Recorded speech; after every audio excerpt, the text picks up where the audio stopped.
Hello and welcome to select civils. हम Bihar special series देख रहे हैं जिसमें हम ज्योग्राफी ऑफ बिहार पढ़ रहे हैं। 70वीं बीपीएससी ने अपनी नोटिफिकेशन भी जारी कर दी है and record number of vacancies भी इस बार हैं।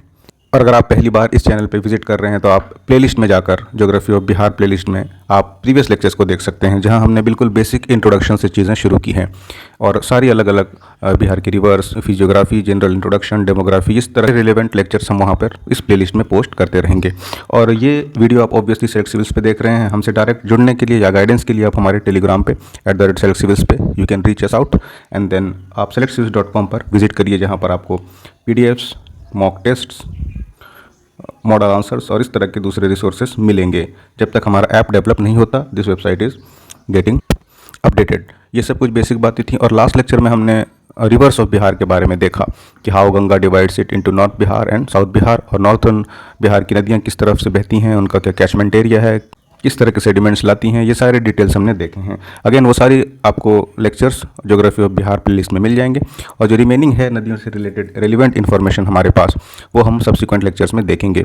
वो पार्ट 1 था और उसी सीरीज़ का ये दूसरा लेक्चर है। तो एक ब्रॉडर ओवरव्यू के बाद अब हम रिवर बाय रिवर उसके डिटेल्स देखेंगे, जो कि एग्ज़ाम के पर्सपेक्टिव से काफ़ी इंपॉर्टेंट हैं। और ये जो नोट्स हैं, ये जो लेक्चर्स हैं, दिस हैज़ बीन क्रिएटेड, आपका प्रीवियस ईयर क्वेश्चंस को काफ़ी दिमाग में रखकर बनाया गया है, ताकि सिर्फ रेलिवेंट इन्फॉर्मेशन जो एग्ज़ाम के लिए बहुत इंपॉर्टेंट हैं और जो आपको काम आएंगे वो आप पढ़ सकें और अननेसेसरी चीज़ों को अवॉइड किया जा सके। तो चलिए इसको शुरू करते हैं। रिवर्स ऑफ बिहार के बारे में हम पढ़ते हैं। First river we have is Ghaghara river. इसके बारे में की पॉइंट्स पहले जान लेते हैं। तो टोटल कैचमेंट एरिया जो है इस नदी का वो 1,27,950 स्क्वायर किलोमीटर है। अब वी नो कि कैचमेंट एरिया वो सारा एरिया जिससे किसी नदी को पानी मिलता है, प्रेसिपिटेशन यानी बारिश होती है, और फिर वो सारा एरिया जिसके फ्लो से, जिसके पानी का संग्रह अल्टीमेटली उस नदी में आकर गिर जाता है, that is what catchment area is. तो काफ़ी बड़ा कैचमेंट एरिया है घाघरा रिवर की, और one of the major rivers है ये बिहार का। और एरिया इन बिहार कितना है तो 2995 square kilometre. So this facts you need to remember. और रिमेनिंग एरिया जो है 70,303 स्क्वायर किलोमीटर वो नेपाल में है, और बाकी बचा हुआ 54,652 square kilometre is in Uttar Pradesh, UP में ये बहती है, यानी इसका कैचमेंट एरिया है। छोटे छोटे उसमें इसकी सहायक नदियां हैं एंड अदर वाटर रिसोर्सेज। और कवरेज इंडिया में कितना है तो 16 जिला यूपी में और 3 जिला बिहार को ये इम्पैक्ट करता है, जिसमें गोपालगंज, सिवान और छपरा आते हैं। सो अगेन ये भी काफ़ी इंपॉर्टेंट है एग्जाम के पर्सपेक्टिव से। अब ज्योग्राफिकल लोकेशन एक बार देखते हैं कि most of the plains in the catchment area lie below the Indo Nepal border, जो कि गंगा प्लेन का एक बड़ा सा हिस्सा बनाती है, जिसमें एल्यूअल मिट्टी है। जो घाघरा रिवर है इसकी सहायक नदियां बिहार में कौन कौन सी हैं तो वो आप देखिए। इसमें आती है लिटिल गंडक, झारही और Daha, tributaries that join the Ghaghra at it left bank. अब ऐसे नदी बह रही है जो इसका फ्लो का डायरेक्शन है that is seen as a head, और लेफ्ट बैंक यानी इस तरफ से आके इसको मिलती हैं। And then this tributaries flow through silted cross sections which can lead to drainage issue. Cross section से बहती हुई आती हैं, जो कि कह रहा है कि सिल्टेड है, उसमें पहले से ही काफ़ी सिल्ट जमाव होता है, जिसकी वजह से ड्रेनेज ब्लॉक कर देती हैं ये पाथ को। लो लाइंग लैंड्स यानी चुआर्स, कह रहा है कि ये रीजन जो है लो लाइंग एरिया, जिससे चुआर्स कहते हैं, पानी में डूबा रहता है काफ़ी लंबे टाइम के लिए।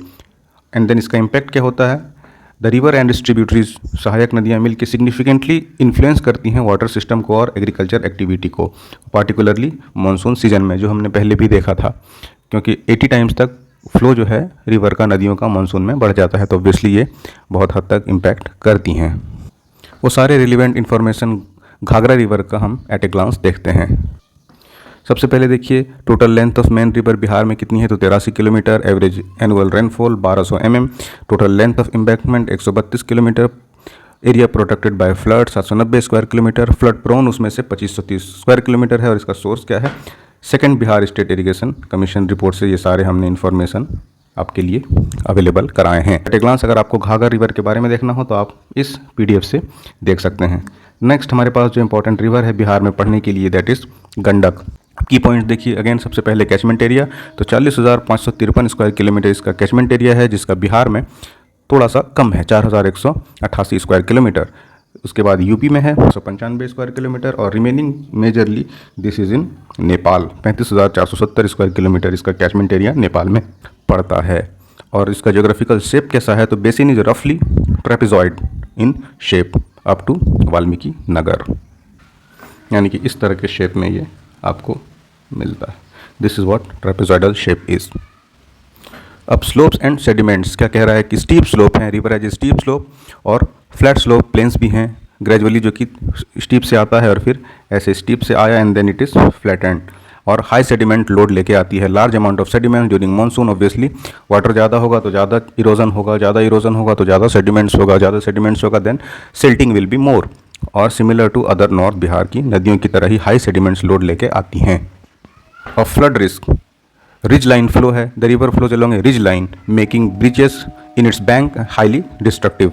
और एक बैक फ्लो का इशू बहुत ही डिस्टर्बिंग है गंडक रिवर के लिए। ड्यूरिंग साइमल्टेनियस फ्लडिंग, गंडक के साथ साथ दूसरी नदियों में भी जब फ्लडिंग होती है तो गंगा ओवरफ्लोज हो जाता है, तो it can cause back flow into the Gandak. Ganga का जो ओवरफ्लो है वो आके आपका गंडक में मिल जाता है, तो फ्लड सिचुएशन को ये और ही बदतर कर देता है, बुरा कर देता है। एक तो इसमें ही इसके कैपेसिटी से ज़्यादा पानी हो जाती है मानसून में, एंड देन ओवरफ्लो दूसरी नदी का, जैसे यहाँ पर गंगा देखा हमने, तो गंगा का पानी भी इसमें आ गया, तो बैकफ्लो की वजह से फ्लडिंग सिचुएशंस और डिटोरिएट हो जाता है। अब इसके एम्बैंकमेंट के बारे में जानते हैं। River is embanked on both side requiring regular and proper maintenance. दोनों नदियों के सहाय में किनारे में एम्बैंकमेंट की वजह से और ज़्यादा दिक्कत आती है। कैचमेंट ब्रीचेस भी हैं, any breach in this embankment can lead to sort of flooding and devastation in the surrounding areas। Again उसी का आप basic detail at a glance देखिए। टोटल लेंथ मेन रिवर की 260 kilometre, average rainfall 1125 mm, total length of embankment 511, and then total protected area by flood 6240 square kilometre को protect करना पड़ता है, and then flood prone area इसमें से 3350 square kilometre है। अब हम बूढ़ी गंडक के बारे में देखते हैं। अगेन कैचमेंट एरिया से शुरू करते हैं। तो total catchment area 12,021 square kilometre है, जिसमें से नेपाल में 2,420 स्क्वायर किलोमीटर हिली कैचमेंट है। नेपाल के हिल्स से वो पानी इसको एज स्रोत मिलता है, और बिहार में इसका एरिया 9,601 स्क्वायर किलोमीटर है। अब इसका geographical shape up to the confluence with the Dhanauti, जब तक ये धनौती रिवर से मिलती है फैन शेप में होती है, और उसके बाद एलोंगेटेड और नैरो हो जाती है, जबकि बेसिन इसका नैरो और रेक्टेंगुलर हो जाता है।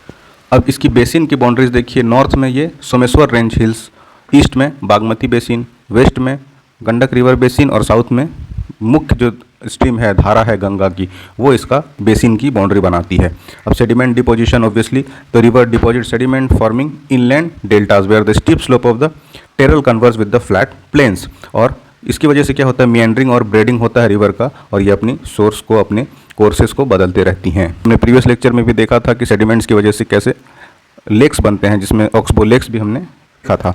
और उसी तरह से कोर्सेस जब इनका मिएंडरिंग की वजह से चेंज होता है तो वो मिएंडरिंग करती है और ब्रेडेड चैनल्स बनाती हैं, जिसकी वजह से इनके कोर्स में चेंजेस आते हैं। अब ये लोकल लैंडफॉर्म किस तरह के बनाती हैं, तो सबसे पहले हैं मॉन्स। ये लोकल डिप्रेशन होते हैं जो कि मिएंडर लूप्स के कटने से होता है। ये चुआर्स बनाती हैं, ये सॉसर शेप के नेचुरल डिप्रेशंस होते हैं, ऐसे गड्ढे होते हैं due to rivers course change. नदी जो अपना रास्ता बनाती है तो ये चुआर्स बनाती हैं। बहुत सारी गलीज और रिजेस बनाती है जो कि इनके बेसिन में देखा जा सकता है। उसके बाद जो साउथ इसका बेसिन है उसकी कैरेक्टरिस्टिक क्या है, तो southern part of the basin is relatively flat. अब बूढ़ी गंडक के डिटेल्स को हम एट ए ग्लांस देखते हैं। Again length of main river 320 kilometre है, एवरेज रेनफॉल 1283 mm है, total length of embankment 779, total protected area by flood 6730 square kilometre, और उसमें से flood prone area 8210 square kilometre है। Next we have Bagmati river. Catchment area, total catchment area 14,384 square kilometre. Geographical location कैसा है, तो south of Himalayan range in Nepal और north of Ganga river in India. इसके catchment area के बारे में बात हो रही है। बॉर्डर बाय बूढ़ी गंडक और वेस्ट में, और कमला बालन बेसिन ईस्ट में। ये इसका लोकेशन है कैचमेंट एरिया का। सेडिमेंट लोड कैसा है, कैरी सिग्निफिकेंट सेडिमेंट लोड। ये भी अच्छे मात्रा में सेडिमेंटेशन अपने साथ लाती है, और इसकी वजह से बहुत सारे चैलेंजेस होते हैं, जिसमें इनके ड्रेनेज में रुकावट है, रिवर बेड का बढ़ जाना है, और रिडक्शन उनके चैनल में यानी कैपेसिटी, कैरिंग कैपेसिटी में कमी हो जाना है। फ्लडिंग इशू भी ऑब्वियसली बागमती के साथ भी है। ड्यूरिंग फ्लड्स बागमती रिवर और इसकी सहायक नदियाँ ओवरफ्लो हो जाती है अपने किनारे से, और जिसकी वजह से कई सारे ज़िलाओं में इम्पैक्ट इसका पड़ता है, जिसमें सीतामढ़ी, ईस्ट चंपारण, मुजफ्फरपुर, दरभंगा, समस्तीपुर और खगड़िया आते हैं। अब इसका इन्वायरमेंटल इम्पैक्ट क्या होता है कि ये इनका सेडिमेंट लोड और फ्लडिंग जो होता है, ये कई तरह के एग्रीकल्चरल और इन्वायरमेंटल इश्यूज़ को क्रिएट करती हैं, जिससे लोकल कम्युनिटीज़ को काफ़ी मुश्किल आता है। अगेन देखते हैं total length of main river 394 है, एवरेज एनुअल रेनफॉल 1255 mm है, total length of embankment 478 kilometre है, प्रोटेक्टेड एरिया फ्लड के द्वारा 1800 स्क्वायर किलोमीटर है, जिसमें से 4440 स्क्वायर किलोमीटर बिल्कुल फ्लड प्रोन है। Next we have Kosi river, Bihar का शोक, सौरो ऑफ बिहार। इसके बारे में देखिए, कैचमेंट एरिया टोटल कितना है, 74,030 स्क्वायर किलोमीटर है, जिसमें इंडिया में 11,410 स्क्वायर किलोमीटर और रिमेनिंग तिब्बत और नेपाल में है, जिसका टोटल 62,620 स्क्वायर किलोमीटर होता है। The Kosi is snowfed river making it perennial, यानी सालों भर बहती है। हमने देखा था 2 सोर्सेस हैं नॉर्थ रिवर में जो मेनली हिमालय से निकलती है, उसमें मेल्टिंग ऑफ स्नो भी है, तो वही चीज़ यहाँ पे है कि कोसी को पेरिनियल सालों भर पानी मिलता है क्योंकि इसमें स्नोफेड रिवर है। मानसून में ऑब्वियसली प्रेसिपिटेशन की वजह से काफ़ी ये बढ़ जाता है।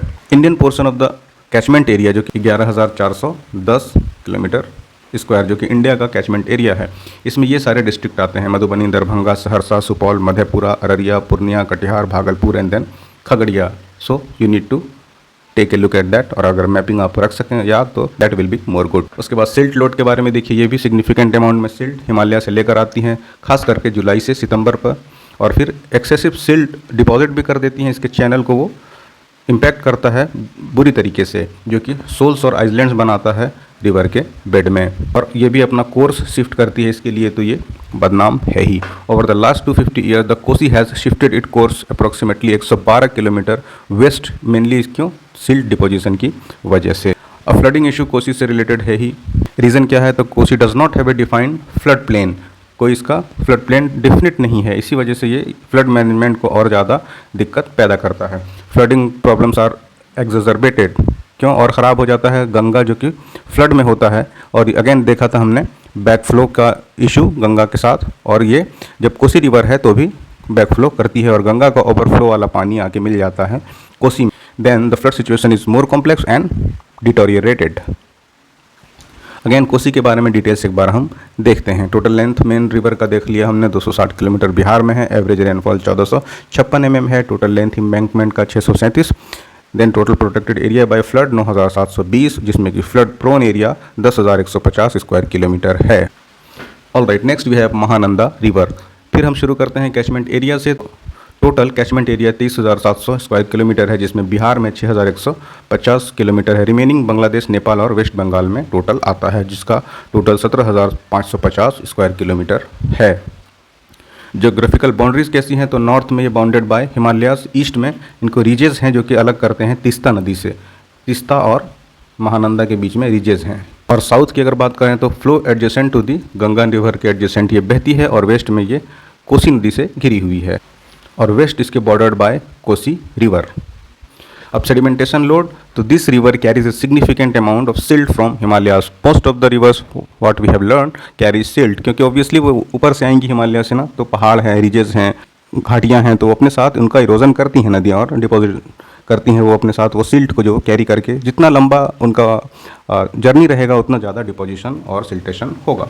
तो चैनल कैपेसिटी इशू भी इसमें है, एक्सेसिव सेल डिपॉजिट कर देती है, ग्रेजुअल रिडक्शन चैनल, ये इशू हमने हर नदी में देखा है कि सेल डिपोजिशन की वजह से उसके चैनल कैपेसिटी में, कैरिंग कैपेसिटी में कमी आ जाती है, और रिडक्शन रिजल्ट्स इन मिएंडरिंग, जा रही है नदी रास्ते में ही अगर डिपोजिशन है तो obviously they will have to change its course, तो इस वजह से ये अपना रास्ता बदलती हैं। तो वही चीज़ यहाँ पे कह रहा है कि this reduction results in meandering tendency in alluvial plains, और फ्लडिंग कंसर्न्स तो हैं ही, prone to overbank spilling during floods, overbank से बहती हैं तो जो या उसके बियॉन्ड चली जाती हैं, और फिर ये चीज़ें और बदतर हो जाती हैं इसके मेंडरिंग यानी कोर्स चेंज होने की वजह से, मुड़ने की वजह से। तो this is about northern reverse of Bihar. अब आगने वाले सब्सिक्वेंट लेक्चर्स में हम साउथ बिहार की नदियों के बारे में पढ़ेंगे, उनके characteristics, catchment area, deposition, siltation और ये सारी चीज़ें, इन्वायरमेंटल इम्पैक्ट और जोग्राफिकल पोजीशंस, एंड देन उनका इन्वायरमेंट पे क्या इम्पैक्ट पड़ता है, एग्रीकल्चर में किस तरह के कंट्रीब्यूशन या इश्यूज क्रिएट होते हैं।